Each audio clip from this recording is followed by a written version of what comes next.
Welcome to this week's AMA video. In this video I'm going to show you how to find your brand colours. Now usually if you have a logo designed by a graphic designer, your graphic designer will send you, or a brand, your graphic designer will send you your brand colours and your numbers so that you've got them. But quite a lot of people either design their own logo or their own website, things like that, and they might not know what their brand colours are. This was the case for one of my bib members this week. We were doing some templates, some social media templates, and they didn't understand their brand colours or have their numbers. So I showed them how to do it, and I thought that would make a really great AMA video. So I'm going to show you that. So what I'm going to talk about, how to find your colours. Each colour has its own numbers. It has RGB, CMYK and HEX.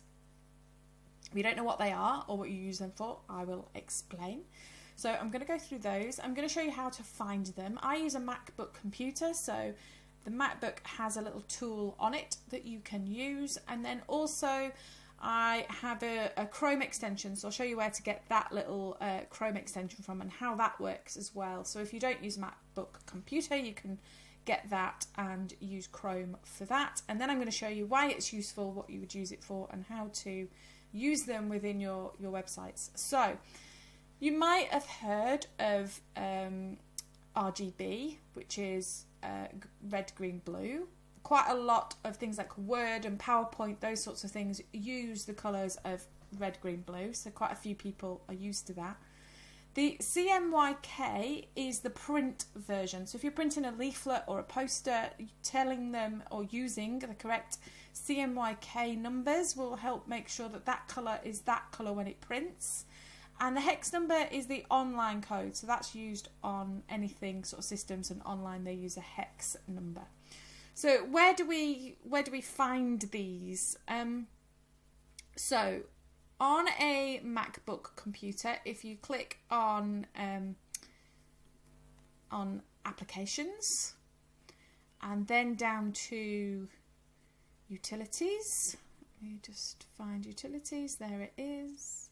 We have a digital colour meter, and if you click on that it will give you these this. I've just gone generic RGB, red, green, blue, so I'm going to hover over here and it will give me a number,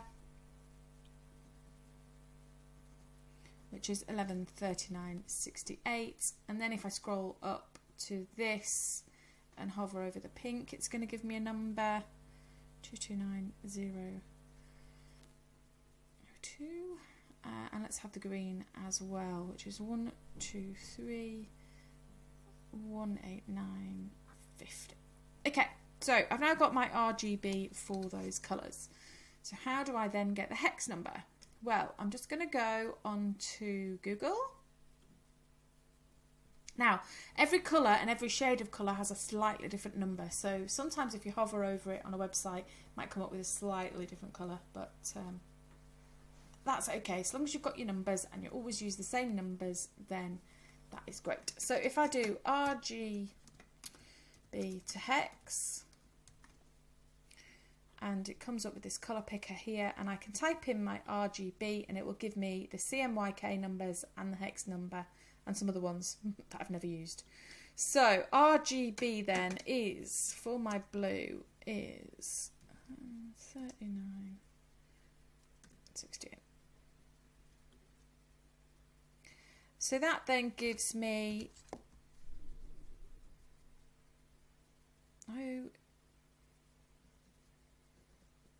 B2744, and then you just do the same for the green and the pink. So then you would have your hex numbers, your CMYK numbers and your RGB numbers for each of your colours. So if I wanted to do that and get this little Chrome extension up here for Google Chrome, you go to, all I've typed in is eyedropper for Chrome or colour picker for Chrome, it comes up the same thing. And then we have just a Chrome eyedropper in the web store, so you can click on there and download it. When you have downloaded that extension for Google Chrome, it looks like this. It's up here, it's a colour picker, And then if you click on a website, so I'll do this one at my website again, and we click on here and it says pick colour from website, and then can you see that little square?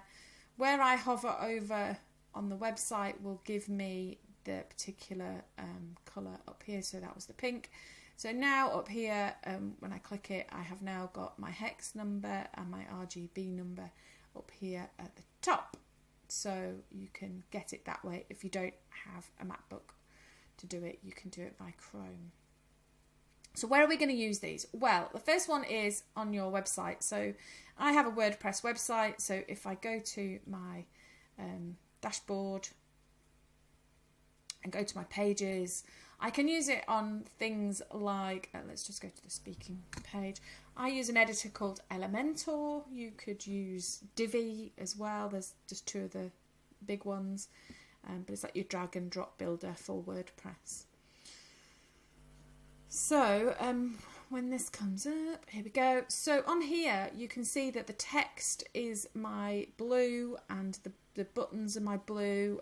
I even use it on the background of things, so this is my blue, and all you do is when you click on it, you have a layout option, you have a style option. If you click on style, there's always a colour, and then in here at the bottom, this is where we're going to type in that hex number to then get everything to look in this particular blue.